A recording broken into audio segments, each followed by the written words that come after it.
রাজধানী পল্লবীতে শিশু রামিসা ধর্ষণ এবং হত্যা মামলার বিচার কাজ বিলম্বিত এবং বিভ্রান্তি ছড়াতে প্রধান আসামি সোহেল রানা নতুন গল্প সাজাচ্ছেন বলে আদালতে জানিয়েছেন তদন্ত কর্মকর্তা। তদন্তে ঘটনাস্থলে প্রধান আসামি এবং তার স্ত্রী ছাড়া আর কারো অস্তিত্ব পাওয়া যায়নি। এদিকে আজ রামিসার বাবা মা এবং বোন সহ মোট ১৬ জনের সাক্ষ্য গ্রহণ শেষ হয়েছে। আদালত আগামীকাল আসামিদের আত্মপক্ষ সমর্থনের দিন ধার্য করেছেন। বিস্তারিত জানাচ্ছেন নাহিদ প্রিন্স।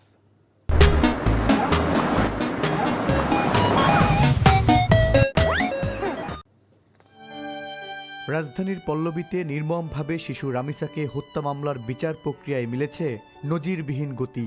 পাশবিকতার শিকার হয়ে অবুঝ এই শিশুটির অকাল বিদায়ের পর মাত্র একদিনেই শেষ হলো মামলার সাক্ষ্য গ্রহণ। শিশু সহিংসতা দমন ট্রাইব্যুনালে শুনানি শুরুর আগে কঠোর নিরাপত্তায় হাজির করা হয় প্রধান আসামি সোহেল রানা ও তার স্ত্রী স্বপ্না খাতুনকে। মামলায় মোট ১৮ জন সাক্ষীর মধ্যে ১৬ জনের জবানবন্দি রেকর্ড করেছে ট্রাইব্যুনাল। দুজন সাক্ষীর সাক্ষ্য আমরা মনে করেছি প্রসিকিউশন পক্ষে যে তেমন প্রয়োজনীয় না।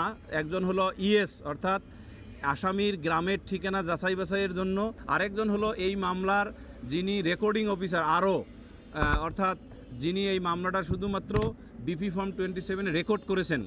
মামলার তদন্ত কর্মকর্তা আদালতকে স্পষ্ট জানিয়েছেন, ঘটনাস্থলে সোহেল রানা ও তার স্ত্রী ছাড়া তৃতীয় কোনো ব্যক্তির অস্তিত্বের প্রমাণ মেলেনি। আমরা আশা করছি যে এই ঘটনার সর্বোচ্চ শাস্তি হবে এবং এর মধ্যে দিয়ে বাংলাদেশে একটি বার্তা যাবে, যারা এই ধরনের নৃশংস ঘটনা করবে তাদেরকে কোনোভাবে ছাড় দেওয়া হবে না।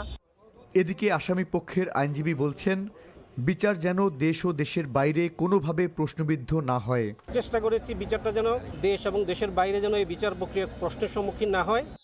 বুধবার যুক্তিতর্ক উপস্থাপন শেষে ঘোষণা করা হতে পারে রামিসা হত্যা মামলার রায়ের দিনক্ষণ। Nahid Prince, NTV news, Dhaka.